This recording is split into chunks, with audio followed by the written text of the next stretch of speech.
You're listening to the Full-Time Function Musician Podcast, episode 11. You're listening to the Full-Time Function Musician Podcast, the #1 resource for growing your function musician business. If you're a solo wedding singer, part of a 12-piece luxury show band, or anything in between, and want to learn from other successful musicians, you're in the right place. You're listening to the Full-Time Function Musician Podcast. I am your host, Jack Twiner. If this is your first time listening, then hey, welcome. If you're a regular listener, then welcome back. This podcast is for function musicians who are looking to grow their business, hear some inspiring stories, and generally just learn from others who have been doing it successfully for years. I have some killer guests lined up for you today, with again another unique perspective on the industry. These guys not only have a successful wedding band, but they have years of experience working with a leading agency, which has led them to start their own agency. They really understand the business side of things, and they have got loads of knowledge to share. We get into the importance of having great promo, and the fact that it is an investment that, if done properly, you can make your money back on very quickly. This leads me to shamelessly plugging myself. If you don't already know, I run a video production company that literally specializes with working with function musicians. We can help you plan everything out, find locations, record the audio, and make you a unique and exciting show reel that will help bring in more gigs and more money. We also supply you with a load of social media content that will keep you going for months.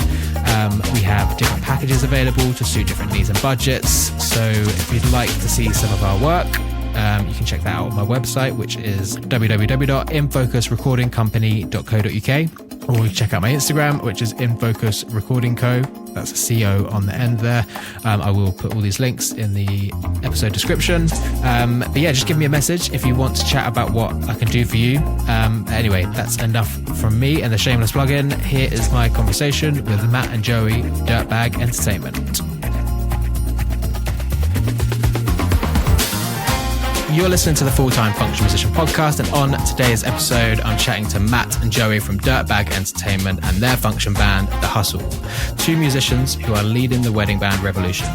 With years of experience both playing and working at leading agency, the guys realize that there is a massive demand for in-your-face, kick-ass party bands, proving it's possible with The Hustle, and now managing a load of bands and helping clients find the perfect band for their big day, and helping kick-ass bands carve out a career in the wedding industry. Guys, welcome to the podcast. Hey, good to be here, man. What a beautiful intro. That sums us up so nicely. Well, I'm going to take credit for it as well. Yeah, you take it all. It's fine. Yeah, I'm really excited about this one. I think you guys are going to have a pretty unique perspective on the industry, as you both play in a band and run an agency. And I've been following you guys for a little while as well on social media. And to be honest, as soon as I saw your profile, I was like, I need to have these guys on. And one of the main reasons was because you've got, well, it seems to me like you've got quite a clear, defined niche, which is something that I talk about a lot on this podcast and I think is really important. But we'll get into that a bit later.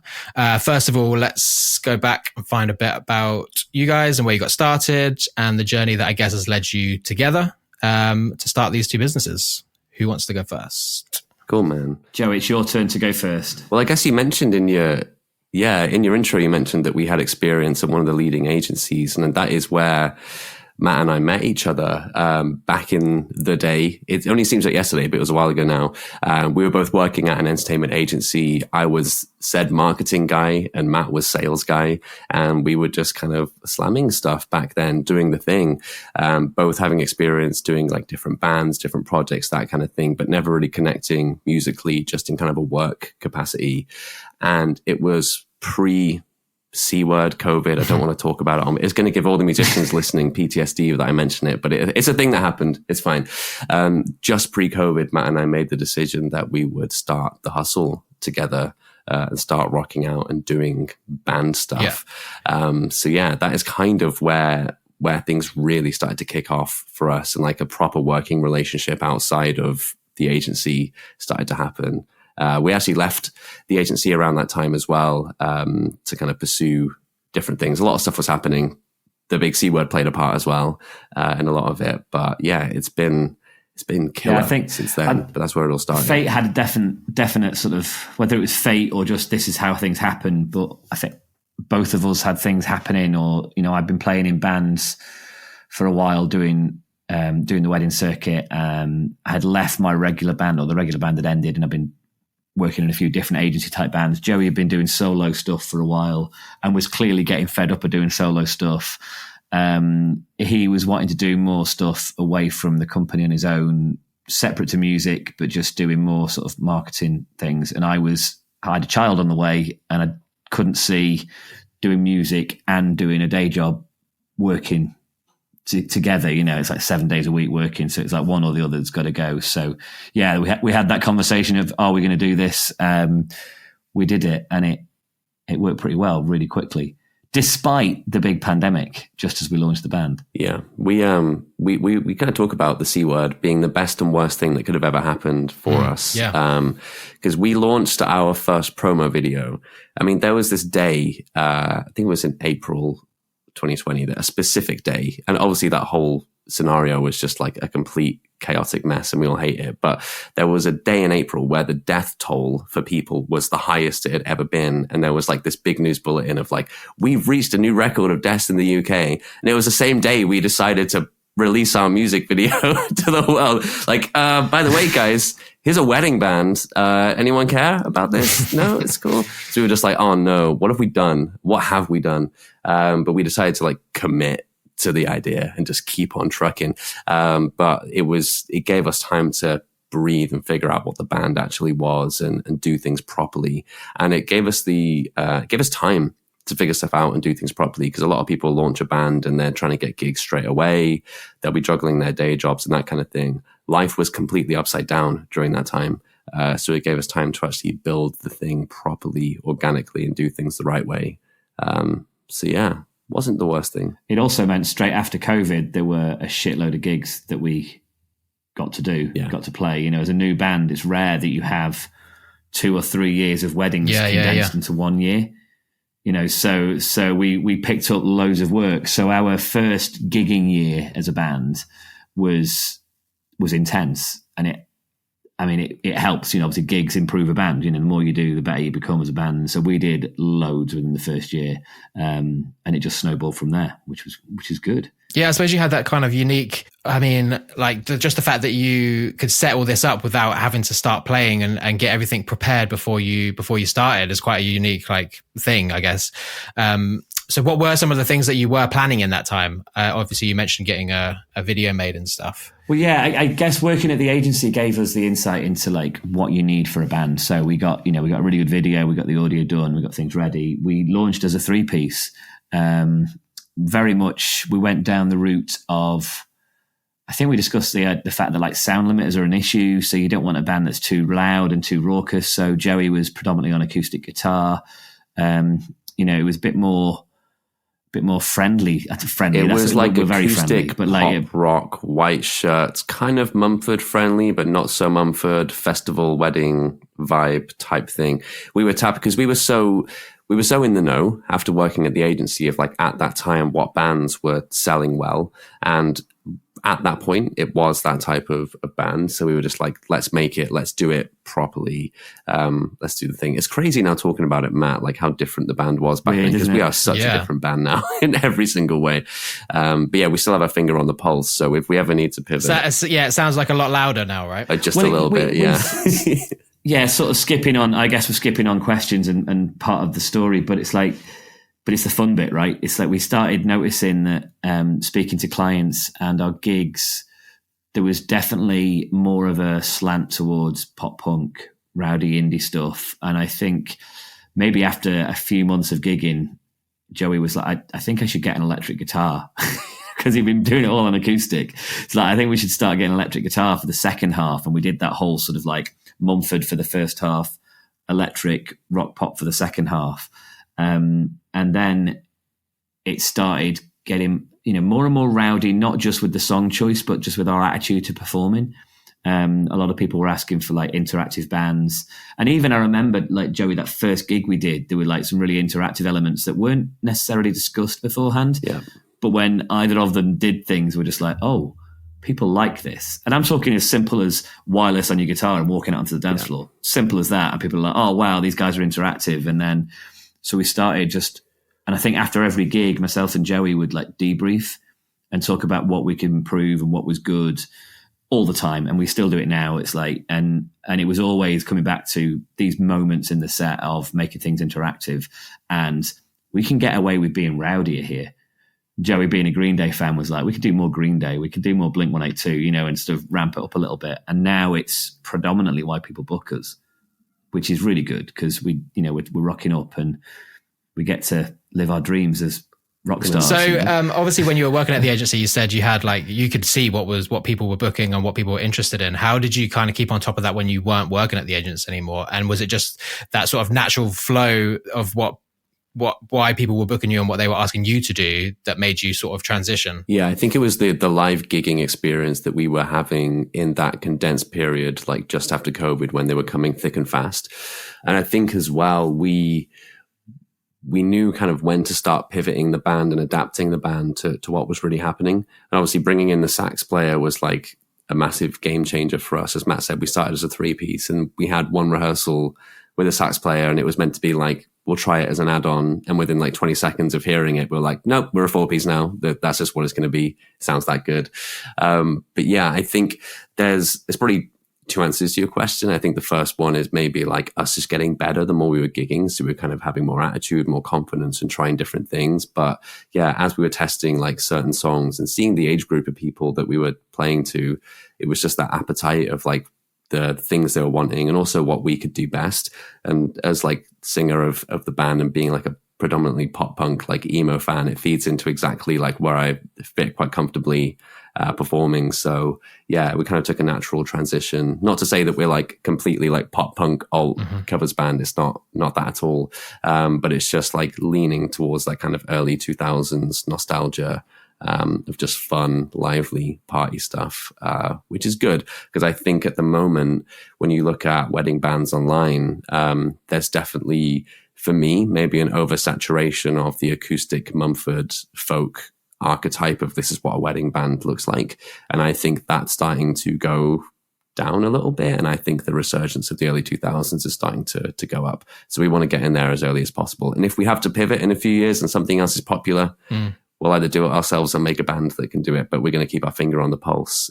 So it should be cool. Yeah, I was going to say, I think when we do a gig, we read what's going on all the time. And there are still gigs we do now that are maybe not as in your face, as raucous as we'd like them to be. We still bring energy, but you just sometimes it's like, yeah, these guys aren't going to go for Sum 41. These guys aren't going to get Green Day or anything like that. And you said, no, but we, more often than not, we were halfway through a gig looking at each other and just thinking, this is going to pop off. Like these guys are really up for it, and like bringing out the big numbers earlier on and like it being a really rowdy, crazy gig. So we were getting a feel of that from the gigs themselves, but then also like the inquiries coming in, people were saying like straight away, like, oh, we're pop punk, emo, 90s nostalgia fans. Like we really like what you guys do. We're really interested in it. We want a high energy band. We want a band that's interactive. So people were just telling us.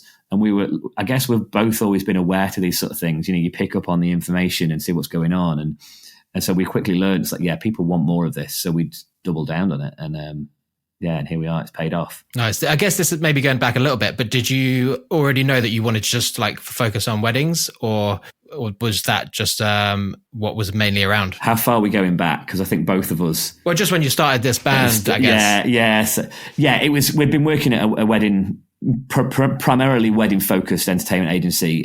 So I think knowing the industry, most of the gigs we've both been involved with were weddings. We still do corporate stuff, used to do other parties as well, but what it's like, it's predominantly weddings. I guess this all comes back to as well, like I said at the start of the episode, is that having a defined niche and that's way easier to market. And when people find that and they're looking for that, then they're like, yes, that's what I want. I'm going to book it.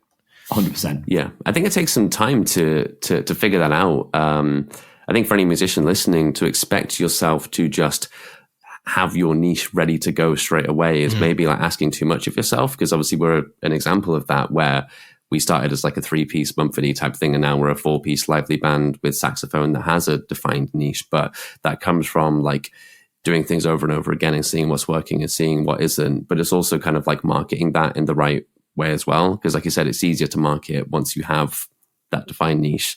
Yeah. It's also you have to think about the actual marketing side of it as well. And that's something that we always took seriously from day one with the hustle, just making sure that we did things properly on the social media and obviously having the marketing experience at the agency and trying to do it properly, do it the right way. So yeah, it's fun. Did you have a background in marketing before starting at that agency? Is that kind of what you did at uni or whatever? Or? When did I start the agency, man? It was years ago. I mean, at uni, I studied songwriting at Bristol. So I kind of had a bit of an idea of like taking music seriously, I guess, is a way, because I think music education puts that in you. But my first foray into like actual serious like digital marketing and doing things properly was at the agency. So to be schooled up on not just marketing, but doing it in the wedding space and doing it for bands and musicians definitely puts you in good stead if you're going to start your own wedding band. It's like the perfect run up to doing a project like that. So yeah. And I think that's one of our strengths as well, the social media and the marketing side of things. It's nowadays people definitely are searching for their band, for their wedding via social media. Yeah. And if they're obviously there's some people that still go down the old route, but like don't rely on social media as much. But I definitely feel that the majority of people that are really invested in finding a band that's perfect for them for their big day will want to see more than one video on an agency website. They'll want to dive into the social media. They'll want to find out who are these guys that are coming on their day. You know, what are they like? See lots of live clips, whatever. And we do social media. We put more effort into social media, I think, than we do into building our set for the band for the evening. You know, it's a lot of work, but it pays off because most of our bookings come via social media. Yeah. So moving on slightly then, how long after the hustle was going did you decide that you wanted to start your own agency? Well, it's funny you asked that because we avoided it for such a long time. We basically did every other project you can think of and kept starting these different businesses to like not do the agency thing because we thought this seems like a problem. It's going to be a headache. We don't want to work with musicians because we know what they're like. And it's just like, let's not do this to ourselves. We kept having people like asking us like, how can you guys don't manage bands or why don't you start an agency and all that kind of thing. And we always kind of gave different excuses or reasons as to why we didn't want to. Why are we doing this, Matt? Why the hell did we start it and when did we do it? It wasn't that long ago. Yeah, it wasn't. Yeah. And I think we'd advise lots of bands on how to get more gigs. And then we started advising people that we knew in the industry and this was when we were doing sort of like consultancy stuff for wedding suppliers. And we spoke to a few different, I guess, bands that were in a similar position to us. They're fully booked up. You know, they wanted to expand. They wanted to make some more money alongside the band or look towards easing off on their gigs so that they started small agencies. And there's a few been popping up all over the place. And we were advising a few people and sort of giving this advice and then go away. And then we're like, oh, we'd be so good at this.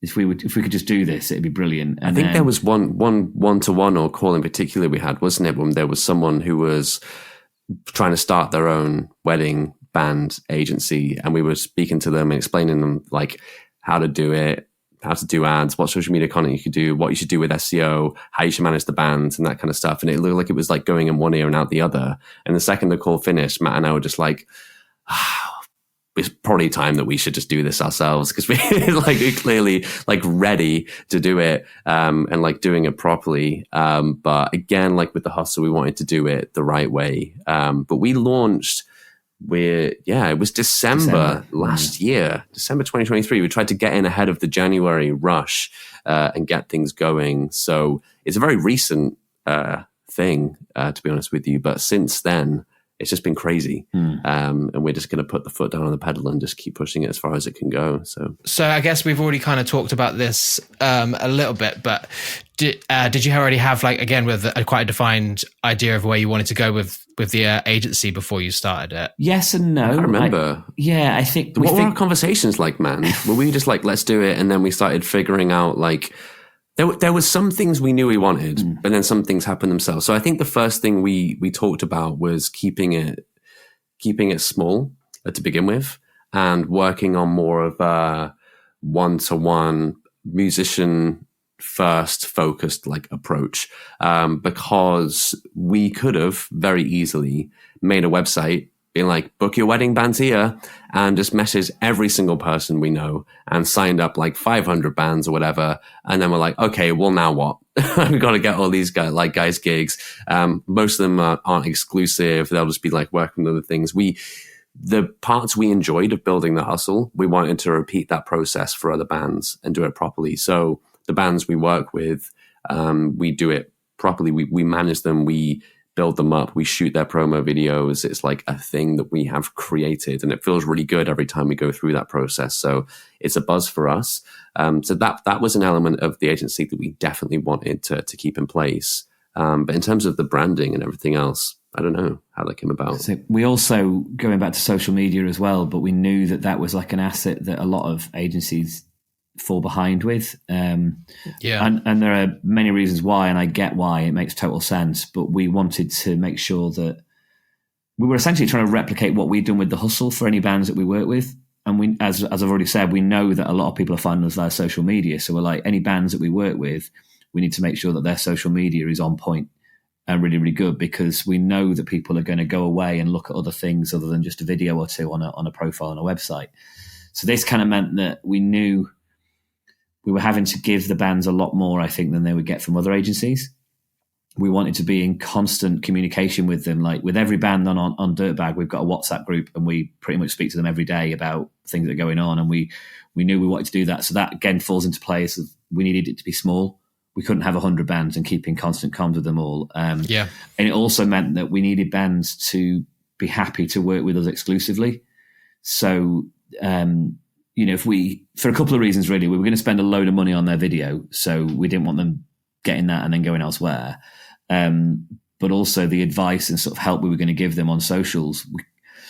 This is where your business head comes in. We didn't want that being used elsewhere as well. If like we're going to give you all this advice, it's got to be to benefit us as a business as well. So yeah, that was kind of a thing we did. And then there was a lot more conversations with the bands about what's working for us. And I guess we almost had to break some habits with bands. Wouldn't you think, Joey? Like, yeah, there was there's a few coming in that were crazy experience, obviously knew the score, but we kind of felt that there was an element of like they were playing it safe a little bit because it was weddings and private events, and we had to kind of shake that out of them. And it's like, nah, you're a Dirtbag band now. We don't do things that way. The way we run things is like we do things on another level. You need to exceed expectations, and people will book you because they want you to be doing crazy stuff like standing on tables and getting in amongst it and stuff like that. So that's like the least we expect. So start changing things up, be braver with the set list, be braver with the performance, like own it properly. And that's like us trying to like lead by example a little bit with what we do. And that's the reason why people book the hustle. So we want it to be the same reason why people book the other bands. But I think a few of them have kind of maybe going through the motions after a few years of playing and just kind of been, maybe because they're with other agencies that get booked for, in inverted commas, safer weddings, that they're just kind of like doing the thing and it's totally cool. But obviously we're not about that. So there was an element of like getting musicians who had an appetite to do something different and push the boundaries. But yeah, we had to shake it out of them to begin with. I remember a few conversations of just like, nah, let's like, come on, commit, do it properly. But I think as well, deep down, when you talk to most musicians doing it full time in the wedding industry, that there's an acceptance that there's a lot of songs that you play and you don't want to be playing. There's an acceptance that it's not always your bag, to be doing Uptown Funk every night or whatever it might be. So as soon as we started having conversations with people and being like, look, guys, you will get to play more stuff that you're more into. You're not running away with it on your own, but you are going to get to rock out a lot more. You are going to get to play stuff that got you into guitar in the first place and things like that. And I think as soon as we started discussing that, people, there was an element of like, really? And then when we explained our journey, it's like, oh, right, okay, it does make sense. I think there's an element, Matt, we've not really talked about this before, but with our set list, it's not really like what you play, it's how you play it. 100%. Because if you showed our first set, like the first half of the set to somebody, they'd be like, oh, right, wedding band. But it's like, no, you haven't seen us do it. There's like a way of like doing certain songs where, we'll still do like, what is second song in the set, Taylor Swift, that we play. But we do it the hustle way, baby. So like we're up on like tables and shouting at people and like doing stupid stuff in the intro. And then there's like a bit where like the sax like runs out on the dance floor and starts playing near the bride and stuff. And it's like, it's all choreographed, it's all fun, but like, you can do the normal wedding stuff and keep people happy, but like do it in your way. And we found that out where we can kind of like toe the line really and have like quite a safe-ish set, but in a very fun, lively way. Because like I say, I guess when we're talking, people might think we're like playing System of a Down and Slipknot all night. It's like not the case. We're still playing like your typical fun pop, but in like a good way. That's a really good point. And we're opening up a conversation now, Jack. So sorry if we overrun your podcast while me and Joey have a chat about like where we were things. But like maybe that's why it works as well, because like we are playing stuff that grannies and grandmas and aunties and uncles are going to be like, oh, I like Valerie and I like this. It's like, but then the younger crowd, the ones that we know are going to be jumping around like lunatics towards the end of the set, earlier on are still like, oh, okay, I don't like Taylor Swift, but these guys are doing it really, really well, or they're doing it with a bit of attitude and making it a show. So you kind of then get in, because obviously a wedding's mixed ages, you're getting everybody involved and having fun. And it's a nice feeling. You know, we did a gig very recently, just at the weekend, and it looked like an older crowd. And there were, they were in the 40s, a couple getting married, and it was an older sort of group. And the venue were all very much like, yeah, you'll struggle to get these too rowdy. And then by the end of the night, Matt was just like, challenge accepted. Say that to me. But yeah, we were playing stuff that they knew. It wasn't too alternative, but we were playing it with a bit of attitude, a bit of like that in your face energy. And it works well. Have you ever had anyone that didn't appreciate you jumping on the table or anything like that? We're not there for them. Not really. No, I can't think of any time. We know when we're pushing it too far. Like, I know it sounds like when we're talking that we just go out and we just completely cause complete carnage, which is true at like a handful. Kicking the cake over. Yeah, exactly, man. Yeah, drop kick the cake. Elbow the bride. Why not? It's all good in fun. But no, there were those three people the other week that I got. We got every single person up. Doing a conga line, because we're cheesy, but we do it with edge. And I stood over them on the table because these three people weren't getting up, and they completely ignored me. Like, they just like it was a proper like blinker moment.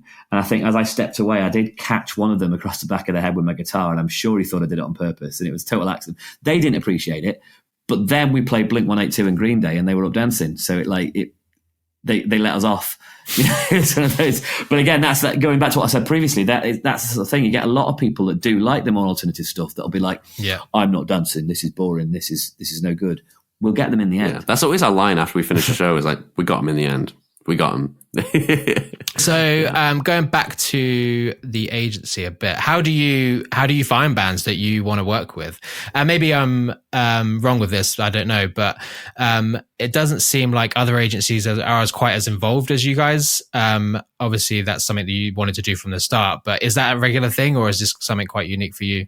It's quite unique. I mean, I don't know how aware you are of this, Jack, but there's definitely maybe a stigma around agencies for bands, and people who are in bands might think that agencies don't do anything and just take a cut and that's it, and why do they exist, and they ruin the industry and all that kind of stuff.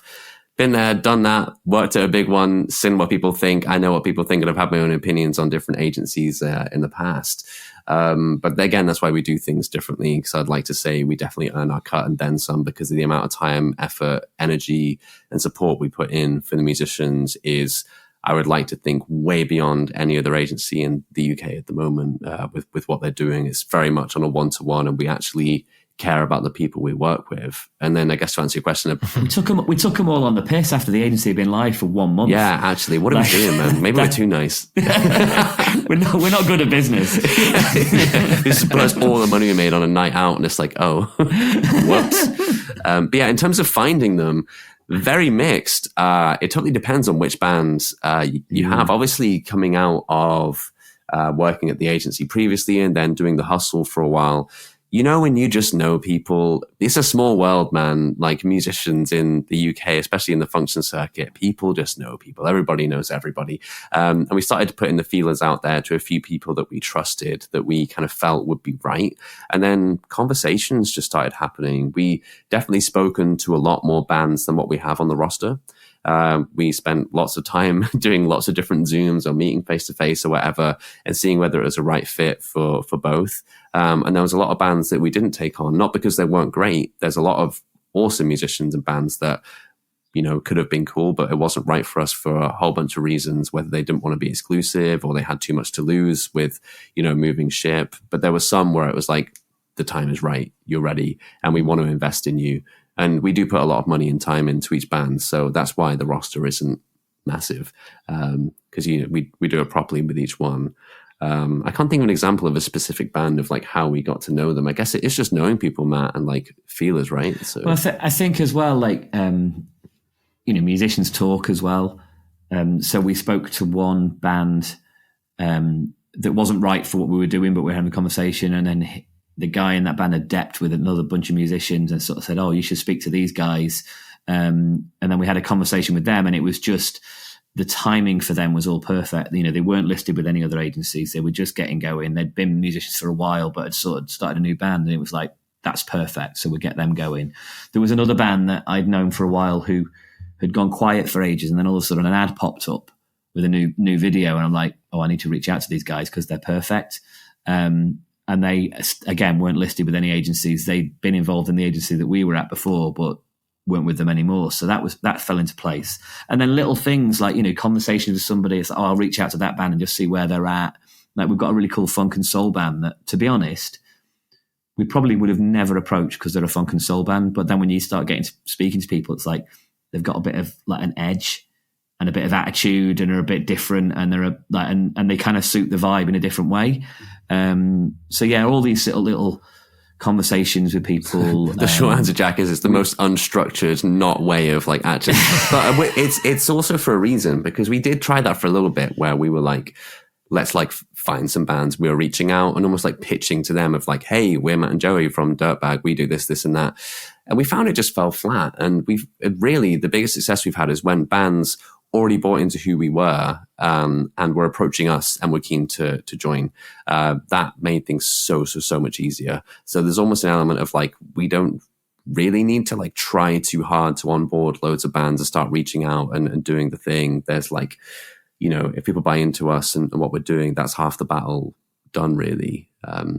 Yeah, we definitely got more people coming to us once we launched. So we're having conversations before we launched, and people knew us from our previous roles and stuff like that, and knew the band a little bit. So there was an element of like they were listening to us, but it certainly felt like they weren't convinced in what we were talking about. And then as soon as we launched, I think a number of bands immediately contacted us, and it was very much like, all right, I get this. Yeah, now. They're like, Matt and Joey are serious. They're doing this. So yeah, let's get in touch. So I think the videos helped with that as well. Like you've probably noticed yourself, Jack, like all the videos we do, we go all in. We make sure that they stand out and there's something different. And I think, any band that approaches us mentions how they've seen the videos, and like, yeah, I think there's an element of, we'd like a video like that, please. Can we join? But it's sort of, it attracts both clients and bands as well, so it's doing its job. Well, obviously, Jack, from what you do, you must be a huge advocate of like making sure you get the videos and promo right and that kind of thing. Yeah, absolutely. That's what I was going to say. That's what I first would have drawn me to your profile as well. I was like, this video looks great. I'm going to look at that more. Mm-hmm. And then started following you guys, and yeah, it's just gone from there. But yeah, every band that you post has a great video, really high quality.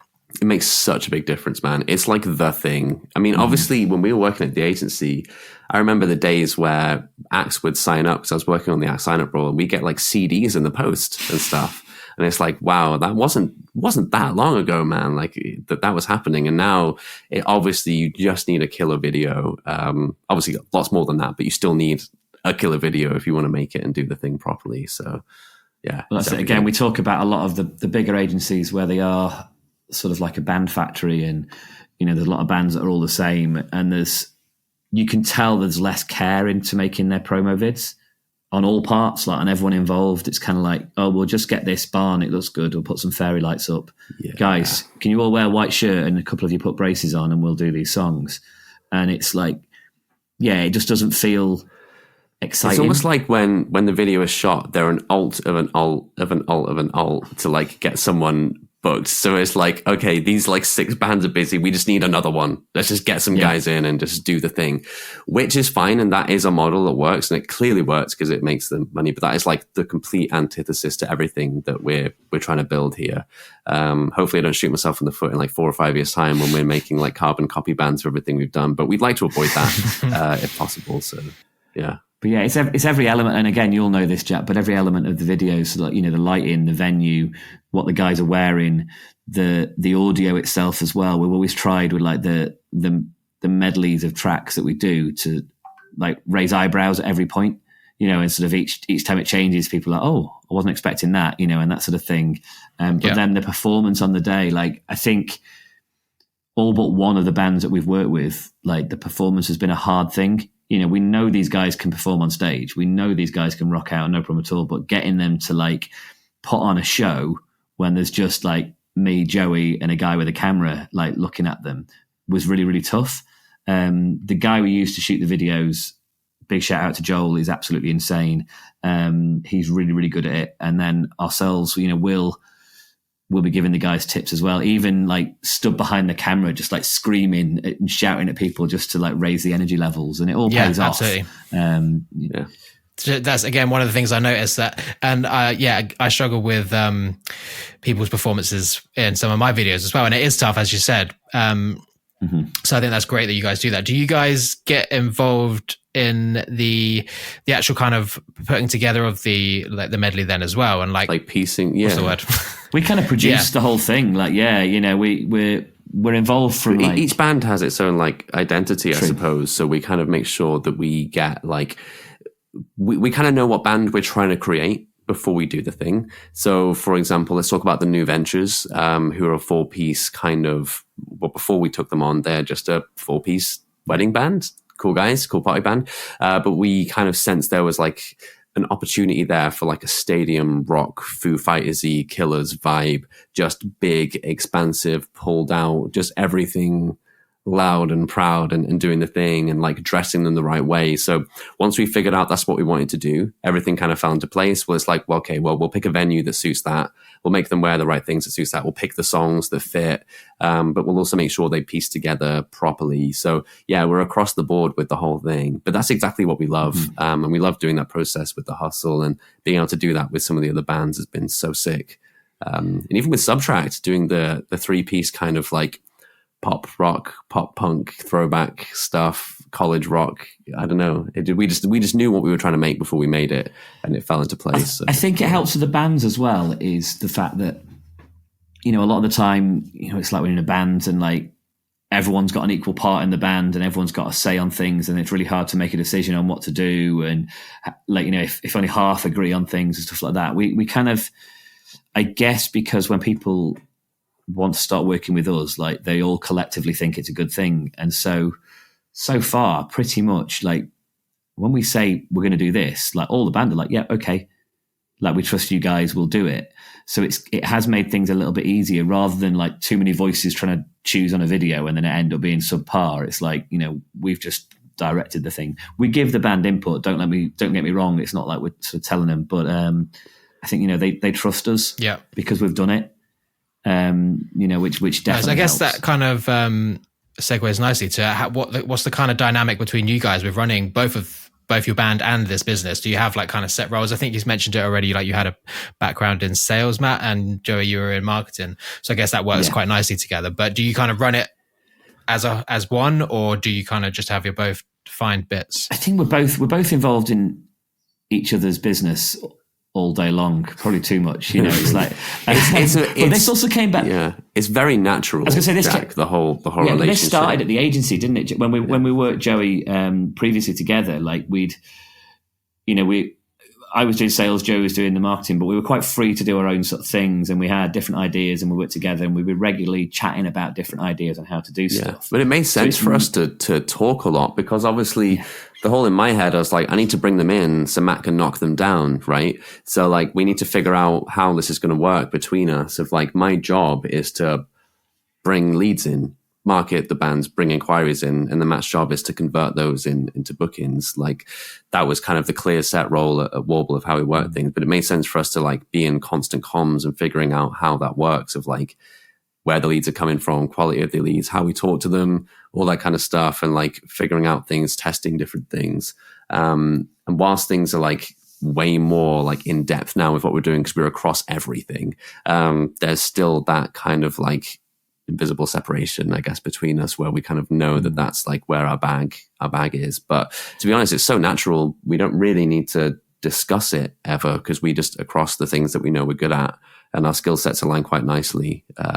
And then when we aren't basically, if it gets a bit nerdy, I step away and let Joey deal with it. That's generally the way things. And then operate. if I have to speak to any human beings, I let Matt deal with it. So that's basically there we go. That's not a bad description of pretty much where things are at. Yeah. So, what's your kind of plans for the future with Dirtbag? Do you want to step back from performing, or is that something you still want to do for a good long time, and then move this business just to be your main focus, or still keep them both kind of going at the same time?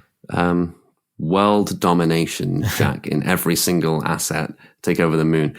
That's a good question, man. We might have different answers, Matt. What do you say? Yeah, well, I'm just in my 40s, and in the last week, I've had to get glasses and my back's gone.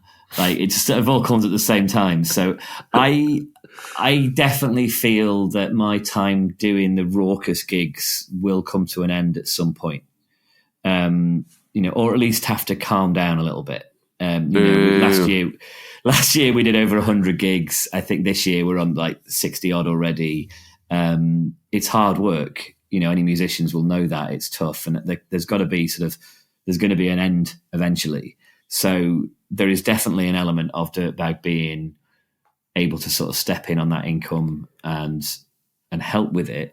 At the moment, I don't feel I want to stop gigging, and I don't know how long it's going to be. But yeah, I guess it's building a bit of a business that works quite nicely, and we can continue towards retirement. God, I'm talking about retirement. Matt, James Hetfield from Metallica's 60, right? So yeah, but he doesn't lift any amps. He doesn't, has physios backstage. How many gigs a year do they do? It's not 100, is it? No. I don't have to deal with brides and grooms either, so that's it. Yeah, all right, maybe he's not booking his own gigs either. No, he's not. Actually, yeah, he's got it easy, isn't he? Goddamn, James, it is what it is. Yeah, man. I think I've got.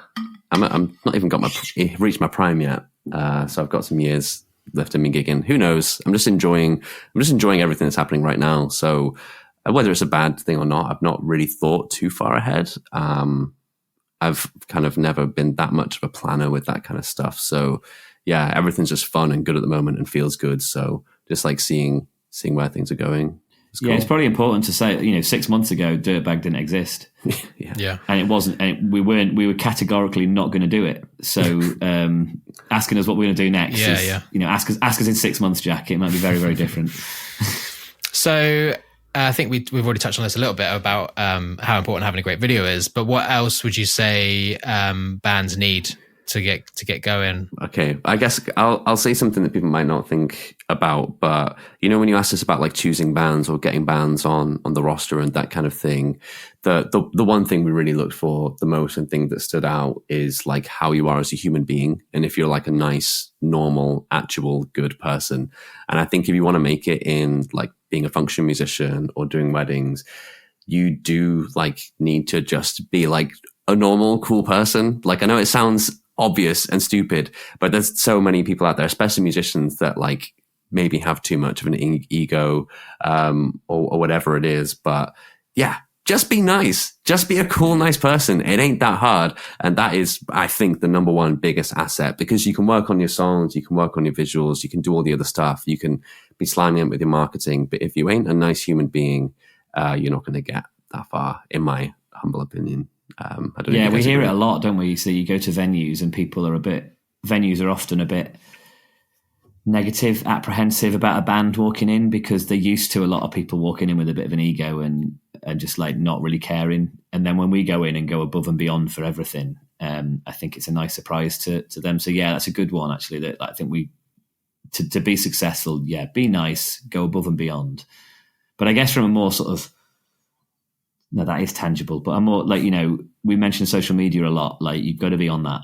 You've got to be all over it. The amount of musicians we speak to, and they're just like, I'm just not into it. I can't be bothered posting, or I haven't got time on a gig to post. We know how much you're sitting around at a gig waiting before you play. Like, you've got time to do a 10-second video clip and put it on your stories. It's being on more and more and more. Every week that passes, we're finding that people are looking on social media to find things, and we can watch the whole journey of them. You see when they like the band and they like a few videos and a few things on the page, and then we'll do a really good gig and post something on the story, and then the next day that person will inquire into the band. It's like, people don't just go on, like a video, send an email inquiry and spend a couple of grand on a band. They need to sort of watch a lot of stuff and see what's going on, so they'll watch for a while. And then when they're convinced, they'll get in touch. So yeah, you've got to be active on social media, I think. I would say maybe another one to add is something that we did from day one. Is treating it like a business and treating it seriously.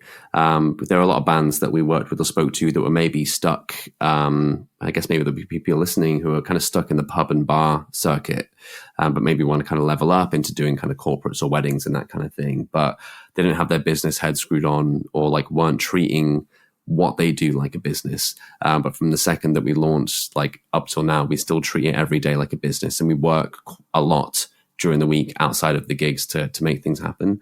And I think it's just having that head on of like, if you want to make money, want to take it seriously and want to be like a full-time gigging function musician, whether you're a guitarist step or whether you run a band or whether you're a solo singer or whatever it is, treat it like a business, like any other business would, and do it properly. And I think that is huge. Yeah, man, that's literally why this podcast was born, to help people do that. And you're totally right. Like, and people not doing social media. We speak a lot about social media on this podcast. People are probably getting a bit bored of it, but it is so important. And I think, people really need to just not be scared of it. Yeah, man. It's how we connected at the end of the day. Like, we wouldn't literally be here sitting with you talking right now if we didn't kind of like connect on socials. And it's just the way the world works these days. Got to be on there doing the thing. Also, just to go back onto what you're saying about treating things like a business, Joey, and I'm going to talk about the video again, but the amount of bands that we spoke to or have and still speak to regularly, when you talk about, you need a decent promo video, and they're like, yeah, well, we can't afford to spend $2,000 on a video. It's like, that's literally like 1 or 2 gigs, and you've paid for it. That is, what other business can you get a return on your investment in 2 sales? It's crazy, but I think so many bands just aren't willing to do that. And then they eventually do one on the cheap, and it might have cost them a few £100, and then they wonder why they're not getting booked for it. It's like, again, like any other business, if you, sold car parts, but didn't invest in a decent shop front and advert and promo material, people wouldn't come to you because it looks cheap. It's the same with anything. So, that business head needs to be. I think more so in weddings and corporate events, man, people want quality. There's a thing where it's like cheap is a red flag.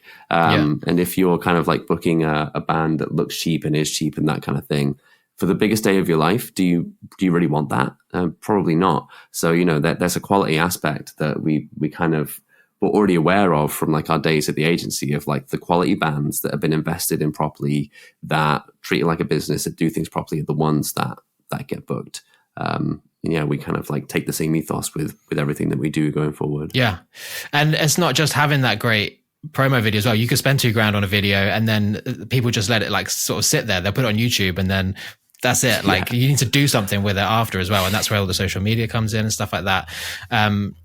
But yeah, we're moving towards the end of the hour now. So if there's anything else you guys wanted to discuss, let me know. Otherwise, I like the last section is a bit like just a bit of time to tell some cool stories of your favorite gigs or your worst gigs, bad experiences, good experiences, whatever you kind of want. Hit us with your worst gig experience. As a band, or just ever between? Because Well, just yeah, whatever. Okay, well, I'll talk about one that isn't with the band because then it doesn't make the band look bad. Plus, I can't think of any like really tragic gigs that we've done with the Hustle. But I was doing a solo acoustic gig for a 21st birthday party in Llandudrod, Wales, proper deep Wales somewhere, and they told me there was going to be 100 people there. They told me this. And I was like solo acoustic guy. I was all revved up doing the thing. And it was in this hotel room. And I walked in and it was like a place from The Shining, basically. There was just like one table in the middle with like 10 people sat around eating dinner and then a PA at the back of the room with me playing. And this hotel room was massive. I was like, right, where are the other 90 people? And they're like, oh no, it's just the 10 of us. I'm like, well, this is going to be a very awkward 2 hours. So I started playing and then it just felt weird because they were eating at the time and you could like hear a pin drop. And then in the second song, I started doing the intro to Chasing Cars by Snow Patrol because it's like a nice song. I just wanted to play it. And then 4 of the 10 people immediately got up and ran out of the room straight away when they heard the intro. And I was like, okay, this is weird.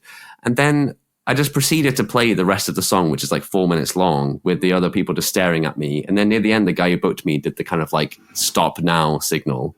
Walked over and he was like, oh, yeah, they played that at Mum's funeral the other week. So can you not play it? I'm like, my guy, like tell me earlier or tell me beforehand or like what? And this was the second song in like the whole set. And I was there for another couple hours. And that was just the longest night of my life, man. And she came back in tears and I was like, this is unrescuable. This is definitely unrescuable. So yeah, that was one of the worst gigging nights of my life. Did you finish the gig? Did you do the 2 hours? Yeah, I finished the gig, man. I did. I can't just dip out. Yeah, man. Forever. But then the guy cleaner came in at the end and he was like, tough gig. And I was like, yeah, very tough gig. I'm going home now. Bye.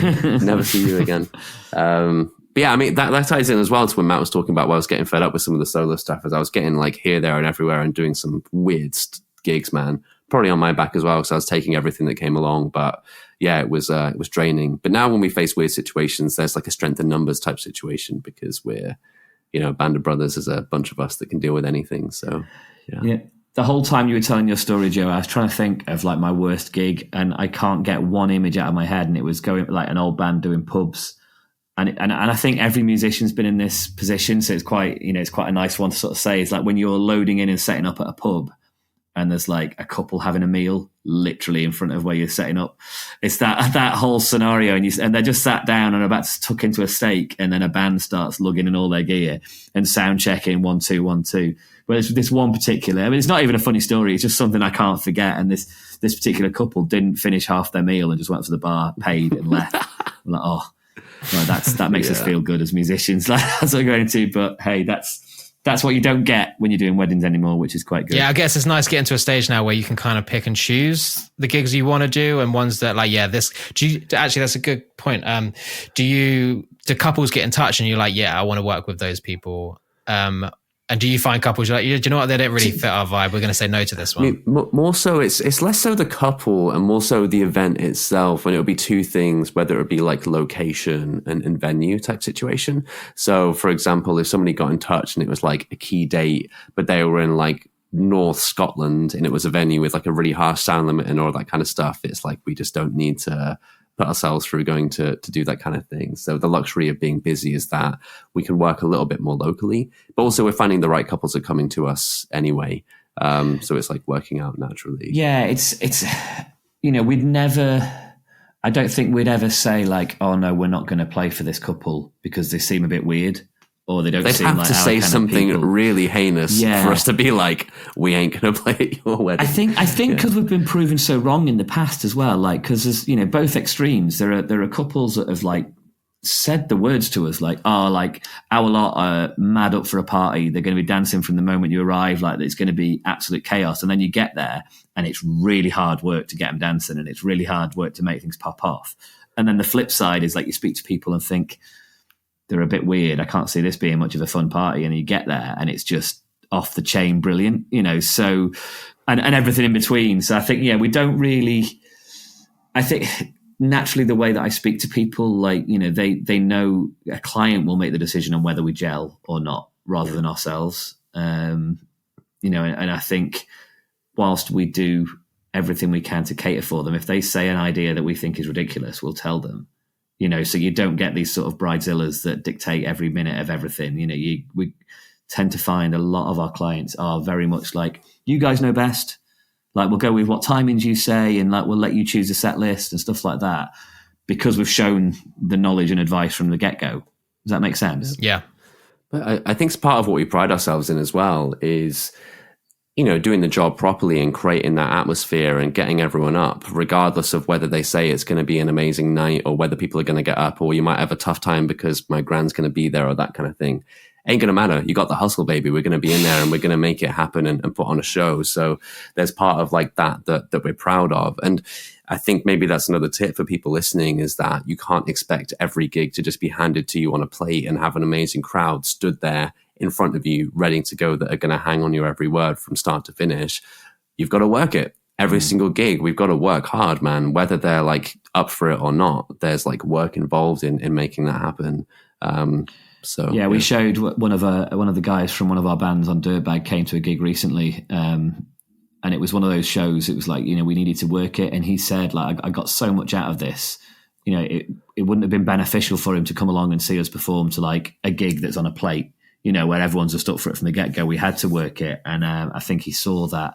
And again, this is something we do with Dirtbag is, we help the bands out with that element of stuff and the ideas and things that we've done, and get them along to come and see what we do. So. Yeah. Do you have much say in there when they actually start gigging and stuff then, and like get feedback from the clients and maybe get where they can improve and stuff like that? Yeah, some bands are more experienced than others with that. So, for example, the one that Matt talked about, they are coming out of like the pub scene and pushing more into private events. They've done some weddings in the past, but they're not so much of a wedding band. So, yeah, having one of them come along, I gave him a DSLR camera, so he looked like a glorified photographer, but he basically got to watch the full hustle show and see how we do things. And it was almost like a training exercise for them of like, this is the kind of level that you want to be aspiring to with what you do. So yeah, some need more help than others. But obviously we also respect that the bands are pro that we have on, and they're good musicians.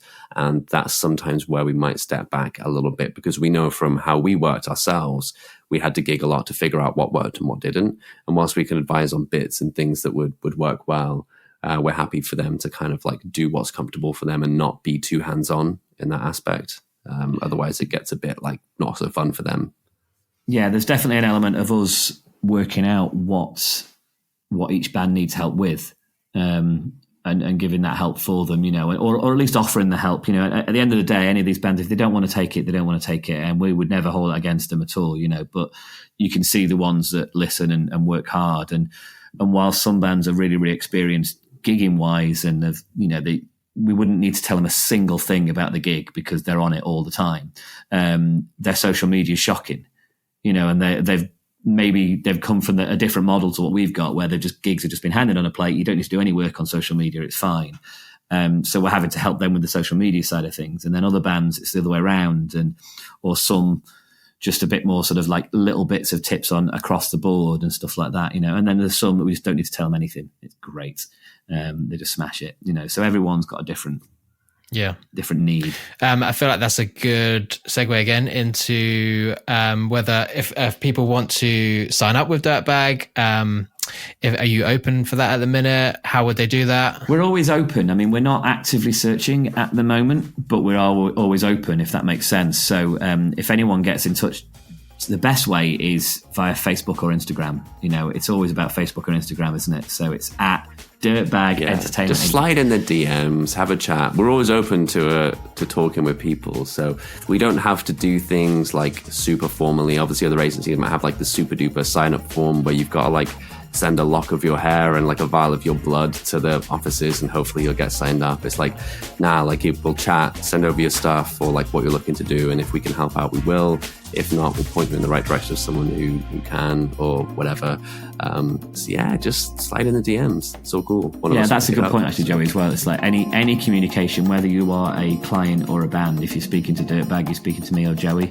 We are a small business, so it's us. So if you don't like us through listening to this, you probably don't want to get in touch. But if you did enjoy this, then drop us a message. Nice one, guys. So I guess unless there's anything that you'd want to discuss, I think we're done. Yeah, no, that's fun. Man, all good. Nice one. Nah, cheers for doing it, guys. Really appreciate it. It's been a good chat. Yeah, thanks for having us on, man. We're looking forward to this one. So, man, that was a good episode. I hope you got something from it, and I just wanted to say thanks again to Matt and Joey for coming on. You can find all their links in the episode description. And I just want to quickly say, if you want to be on this podcast, then please get in touch. I'm always on the hunt for new guests, and if you would like to contact me, you can email me at feedback@thefulltimefunctionmusicianpodcast.co.uk. Anyway, that's it from me. Take it easy, and I'll catch you next week for episode 12.